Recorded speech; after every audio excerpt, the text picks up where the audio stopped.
Alors ce projet, en réalité, il avait eu un premier titre tout à fait intéressant et que par la suite on va retrouver dans ceux qui vont évoquer ces dernières années le programme du Conseil national de la résistance, et il avait un titre qui était très beau, Les jours heureux. Alors, les jours heureux, en réalité, l'explication est une explication où on voulait trouver un titre porteur, et l'un des membres du CNR avait vu un film qui était sorti en 1941 qui s'appelait Les jours heureux. Il avait vu ce film Les jours heureux, qui était un film d'un réalisateur qu'on a à peu près complètement oublié, qui s'appelait Jean de Marguena, et c'était une comédie. Ça n'avait rien à voir avec la politique, mais l'expression Les jours heureux lui avait paru sans doute tout à fait porteuse, et c'est pourquoi on retrouve en effet parfois cette formulation, et j'en parlerai tout à l'heure. Alors en réalité, quand on essaie de voir ce programme du CNR, il se présente en deux parties. Il y a ce qu'il faut faire immédiatement et ce que l'on fera pour avoir ces jours heureux. C'est un petit peu cela. Parce qu'il se présente, ce programme, en effet, intitulé, chacune de ces parties est intitulée de cette façon. Première partie, plan d'action immédiate. Deuxième partie, mesures à appliquer dès la libération du territoire. Ça veut dire quoi? Ça veut dire que le souci de ce Conseil national de la résistance, c'est peut-être le futur, mais c'est aussi l'immédiat. C'est aussi l'action de la résistance. Et cette résistance, elle est en train d'agir. Cette résistance, elle est en train, maintenant, elle va gagner. Il y a déjà des territoires qui ont été libérés. Il va falloir agir pour cela. Alors c'est vrai que les territoires qui ont été libérés, ça a été surtout Outre-mer, ça a été l'Algérie, ça a été la Corse, et puis depuis le 6 juin 1944, il y a bien évidemment cette action des armées alliées qui commence, aidée bien évidemment par l'action des mouvements de résistance. Alors, ce programme, comment se présente-t-il de façon très concrète? Alors d'abord, il commence en effet par une erreur peut-être volontaire, puisque le tout début, c'est aussi les représentants des organisations de résistance, des centrales syndicales et des partis ou tendances politiques groupées au sein du CNR, délibérant en assemblée plénière le 15 mars 1944, il n'y a jamais eu d'assemblée plénière, je vous l'ai dit, ont-ils décidé de s'unir sur le programme suivant, qui comporte, donc, comme je vous le disais à l'instant, à la fois un plan d'action immédiate contre l'oppresseur et les mesures destinées à instaurer, dès la libération du territoire, un ordre social plus juste. Alors, qu'est-ce que l'on va trouver, en effet, dans ce programme? Eh bien, la première partie, le plan d'action immédiate, c'est d'abord de faire un certain nombre de constatations qui, je dirais, ont de cette façon la possibilité un peu de réunir tous les participants au CNR. C'est également de dire, attention, nous nous adressons au CFLN, au Comité français de libération nationale.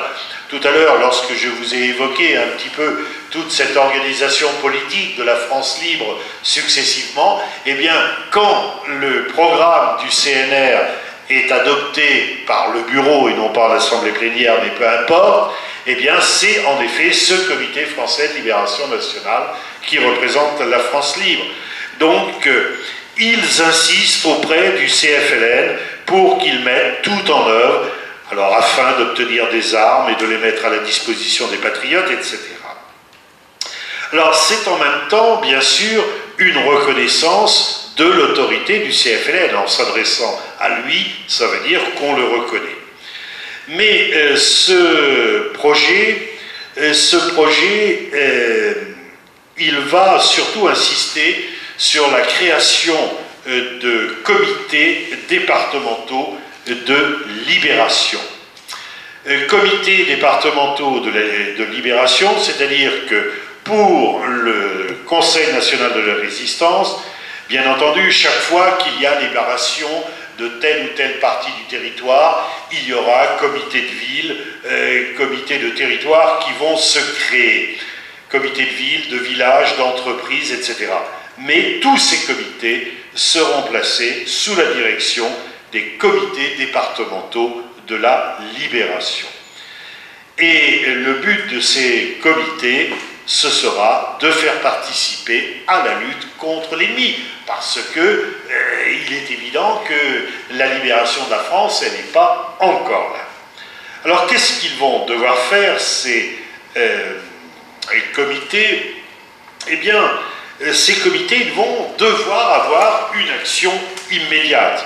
Alors il y a bien entendu toute l'action immédiate de lutte contre l'ennemi, de lutte antifasciste. Traquer et punir les agents de la Gestapo et de la milice de Darnan, ainsi que les mouchards et les traîtres.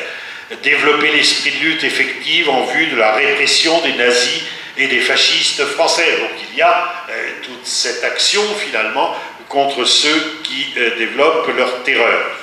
Et puis surtout, il y a des mesures et des mesures très concrètes que l'on veut obtenir.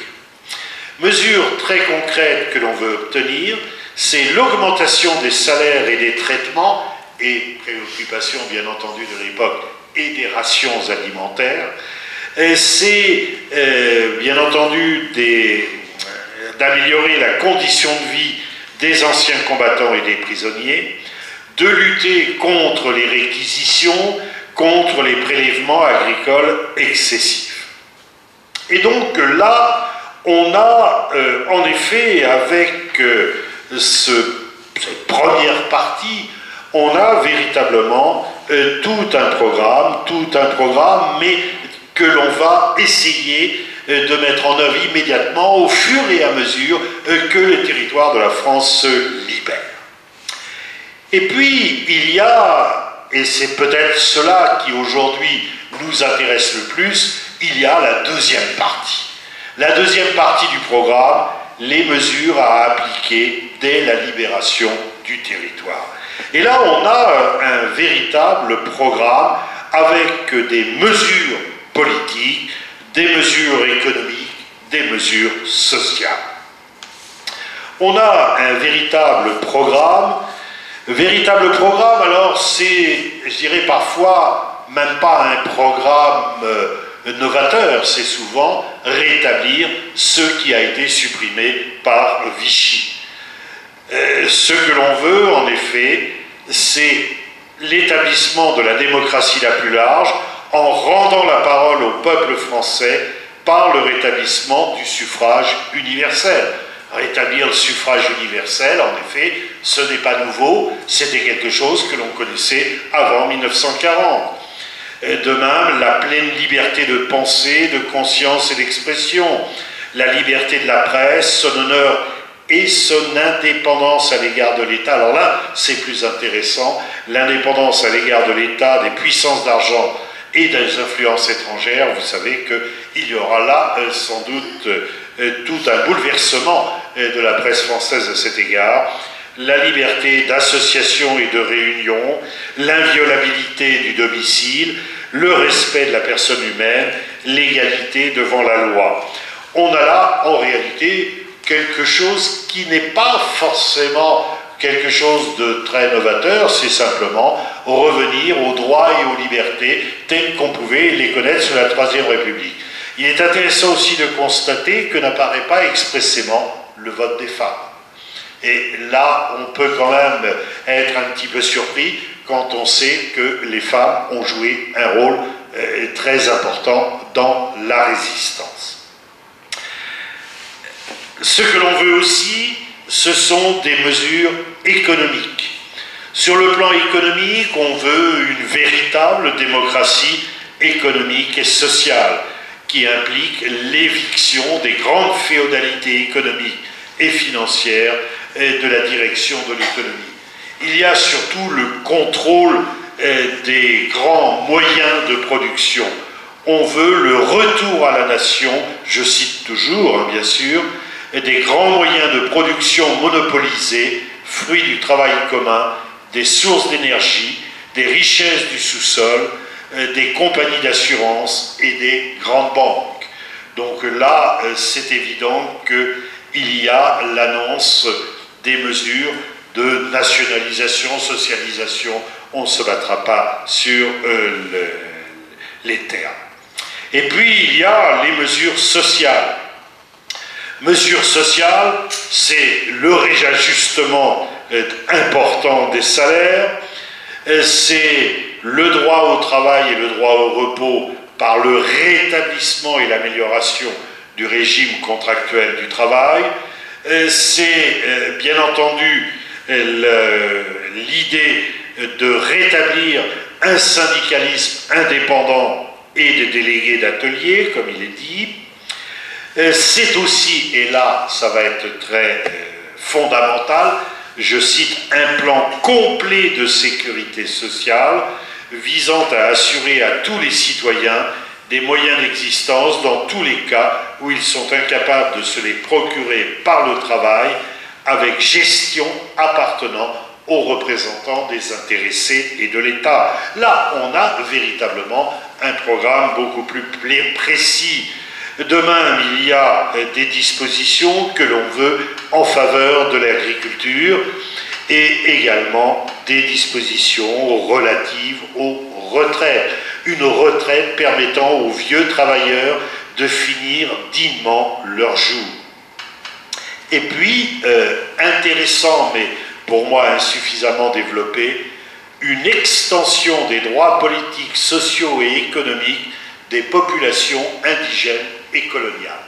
C'est intéressant de voir qu'il y a au moins une allusion aux territoires qui sont encore sous souveraineté française. Donc on a en effet un programme qui peut nous... Alors également, j'ajouterai aussi tout un paragraphe important sur l'instruction et la culture pour les enfants. Alors, ce plan, eh bien, que va-t-il devenir? Eh bien, ce plan, il va sans doute être mis en place. Il va être mis en place. Alors d'abord, il faut savoir que le Conseil national de la résistance est une institution qui, même si par la suite elle ne jouera plus de rôle véritable, va perdurer jusqu'en 1947, et c'est Louis Saillant qui va succéder à Georges Bidault quand Georges Bidault deviendra ministre des Affaires étrangères. Et ce plan, eh bien, le 7 octobre 1944, vous avez à Paris une très grande manifestation qui est organisée au Veldiv par le CNR, et le CNR fait à cette occasion acclamer les grandes lignes de son programme. Pourtant, il sera toujours intéressant de voir que le général de Gaulle ne s'y référera pas expressément, même si les réformes proposées seront en effet réalisées, le général de Gaulle évitera de s'y référer. Alors on va avoir en effet toute une... Et là encore, je dirais, on retrouve un peu cette philosophie, ou cette pratique plutôt, que j'avais évoquée à propos du Front populaire, c'est-à-dire des mesures qui sont prises immédiatement, sans attendre.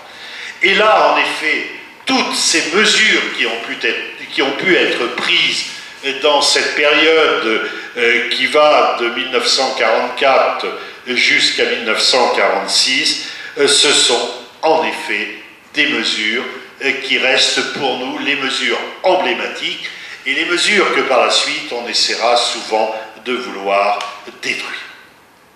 Et en effet, les mesures, elles vont être prises d'abord par le gouvernement provisoire de la République française par des ordonnances, puisqu'on n'a pas d'assemblée. Il y a simplement à Alger, puis ensuite, quand le territoire est libéré, à Paris, une assemblée consultative provisoire, mais cet adjectif de consultatif montre bien la limite de son rôle. Il n'empêche que par ordonnance, un très grand nombre de décisions seront prises. Ne serait-ce que le vote des femmes, c'est une ordonnance qui va permettre le vote des femmes. Mais si je prends à partir du 24 août 1944, à dessein, parce que le 24 août, disons que c'est la libération de Paris, dès le 26, vous avez l'ordonnance sur l'organisation de la presse et les interdictions de concentration. Le 13 décembre 1944, c'est le contrôle des houillères du Nord-Pas-de-Calais. C'est le 18 décembre, le contrôle de l'État sur la marine marchande. Le 30 décembre, c'est le relèvement des cotisations de sécurité sociale. Le 16 janvier 1945, la nationalisation de Renault. Le 22 février 1945, les comités d'entreprise. Le 29 mai 1945, le contrôle de la société Gnome et Rhône. Le 26 juin 1945, le contrôle d'Air France et de Air Bleu. C'est le 4 octobre 1945, l'ordonnance sur la sécurité sociale. Et le 17 octobre, le statut du fermage et du métayage. Autrement dit, en à peine un an, on a pris un très grand nombre de mesures. Alors, on va avoir, je vous l'ai dit, ces élections de l'Assemblée nationale constituante. L'Assemblée nationale constituante, c'est donc une assemblée dont l'objectif, comme son nom l'indique, est d'élaborer une constitution, mais ça veut dire que l'on a maintenant un Parlement. Alors un Parlement peut-être provisoire, mais un Parlement qui a la légitimité populaire. Et lors des élections, ce que l'on a vu apparaître, c'est ce que l'on a appelé le tripartisme. On a en effet trois grands partis politiques, presque, je dirais, d'importance égale sur le plan des suffrages. C'est le Parti communiste, c'est le Parti socialiste et ses fillots, et un nouveau venu qui est le MRP, c'est-à-dire le Mouvement républicain populaire, c'est-à-dire un parti démocrate chrétien.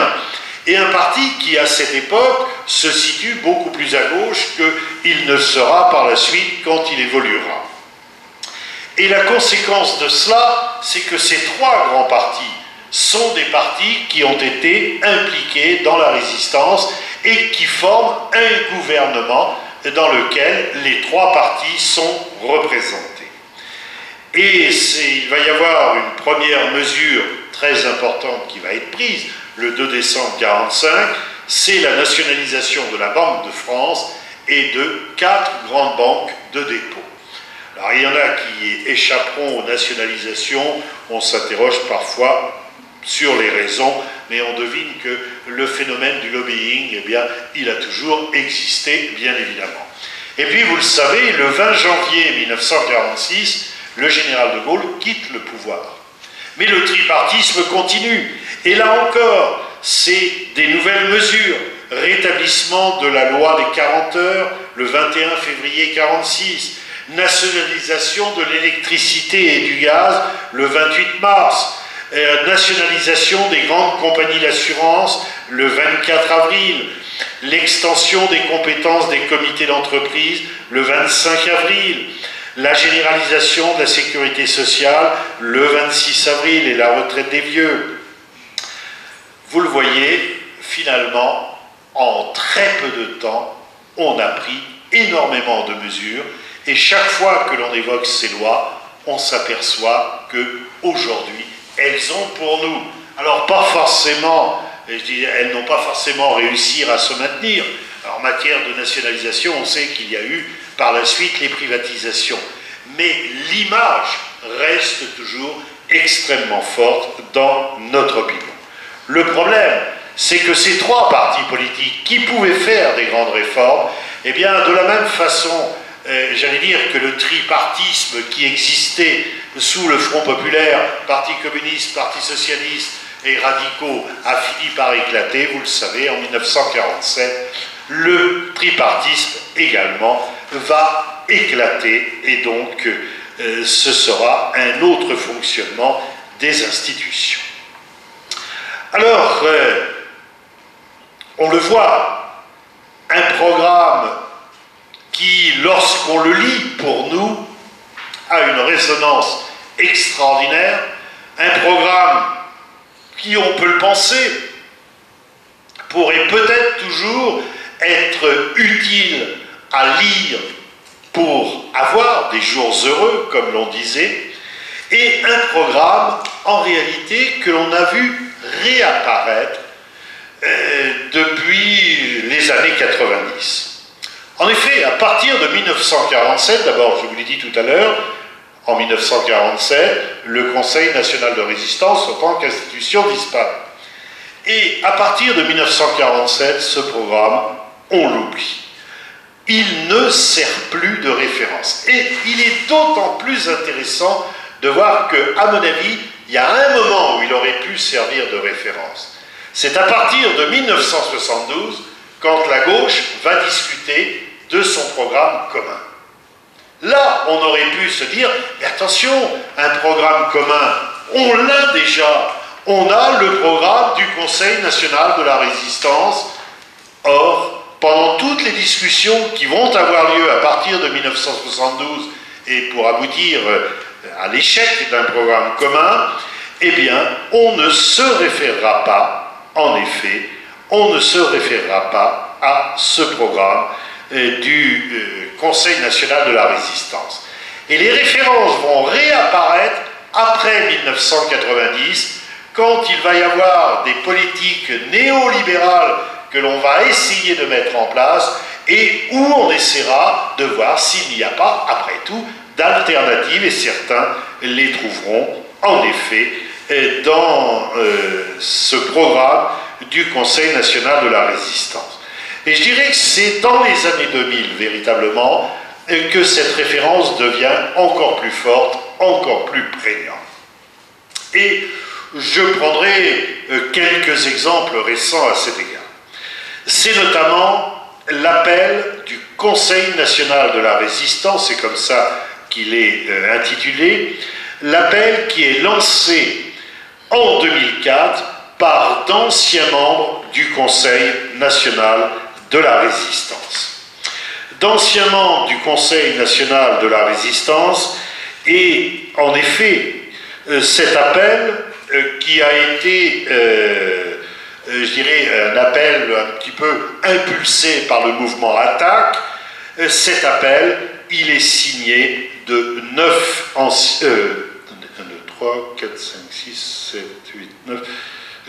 13 anciens membres, mais quand je vous citerai les noms des signataires, je dirais que la quasi-totalité, peut-être à 2 ou 3 exceptions près, vous les connaissez. Lucie Aubrac, Raymond Aubrac, Henri Bartoli, qu'on connaît un peu moins, Daniel Cordier, qui est un des seuls survivants, Philippe de Chartres, qui lui aussi est un des seuls survivants, Georges Guingouin qui a été celui qui a mené, je dirais, la résistance dans le Limousin, Stéphane Hessel, tout le monde a entendu parler, Maurice Kriegel-Valrimont, Lise London, l'épouse d'Arthur London, donc là aussi, personnalité éminente, Georges Ségui, donc là aussi c'est un de ceux qui sont toujours vivants, ils ne sont que 3, Germaine Tillon, tout le monde a entendu parler, Jean-Pierre Vernant, un universitaire remarquable, j'ai eu le très grand privilège de faire partie d'une commission à Paris dans laquelle siégeait Jean-Pierre Vernant. C'était quelqu'un, moi, qui m'avait fortement impressionné, et Maurice Voutet, qui était le secrétaire général de la Fédération des internés résistants patriotes. Et justement, ces 13 personnes, en 2004, ces 13 personnes se sont dit, bon, nous, on est quand même assez âgés. Et la preuve, c'est que sur les 13, il n'y a plus que 3 survivants. Et il y a des choses qu'il faut maintenir, des messages qu'il faut, en effet, continuer à souligner. Et ces 13 personnes, elles vont en effet se référer à ce programme du Conseil national de la résistance. Nous appelons d'abord les éducateurs, les mouvements sociaux, les collectivités publiques, les créateurs, les citoyens, les exploités, les humiliés, à célébrer ensemble l'anniversaire du programme du Conseil national de la résistance adopté dans la clandestinité le 15 mars 1944. Et ils ajoutent sécurité sociale et retraite généralisée, contrôle des féodalités économiques, droit à la culture et à l'éducation pour tous, presse délivrée de l'argent et de la corruption, loi sociale ouvrières et agricoles, etc.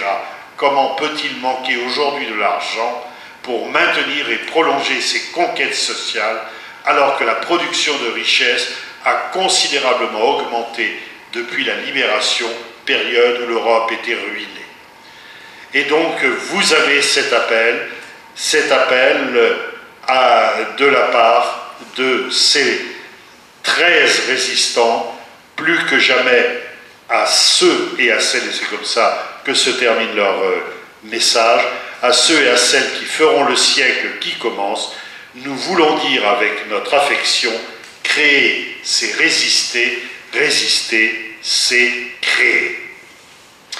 Et en effet, s'il y a cette volonté qui apparaît, c'est parce que d'un autre côté, on voit des courants qui disent mais tout cela, toutes ces réformes, ça a 60 ans, ça a 70 ans, ça a fait son temps, il faut détricoter tout cela. Et je citerai par exemple l'un des grands responsables du MEDEF, Denis Kessler, disant qu'il faut défaire méthodiquement le programme du Conseil national de la résistance. Et cette question du programme, elle va être encore portée par Stéphane Hessel. Elle va être encore portée notamment par Stéphane Hessel lors d'une réunion au plateau des Glières le 17 mai 2009. Lors de cette réunion, en effet, Stéphane Hessel va évoqué tout de suite dans son discours qui apparaît comme un discours un peu improvisé. Plateau des Glières, c'est un des hauts lieux de la résistance, bien évidemment, et il évoque tout de suite le programme du Conseil national de la résistance. Et c'est finalement de ce discours qui, lorsqu'on l'écoute, apparaît absolument pas construit, mais apparaît sans doute avec une volonté, une force de conviction exceptionnelle, que va naître ce petit livre, très très petit, 32 pages, intitulé « Indignez-vous », et donc finalement peut-être certains d'entre vous ont pu lire. Mais le message, sans doute, est un message qui va continuer à exister, un message qui va continuer, il faut l'espérer, à être reçu. D'autres initiatives auront lieu. Vous avez en 2013 un film qui est produit par Gilles Perret qui s'appelle « Les jours heureux ». Et le film de Gilles Perret, alors, les politiques n'y sont pas toujours à leur avantage parce qu'il a essayé d'interviewer tous ceux qui avaient fait référence au Conseil national de la résistance dans leur discours politique. Un certain nombre ont refusé. Parti socialiste, il n'y en a qu'un seul qui a accepté de répondre, c'est François Hollande. Assez curieusement, les autres n'ont pas voulu. Et puis surtout, vous aurez, alors, peut-être parce que François Hollande, je dirais, a un lien étroit ou une volonté de liaison étroite avec ce thème, il y aura le discours de François Hollande au lycée Buffon.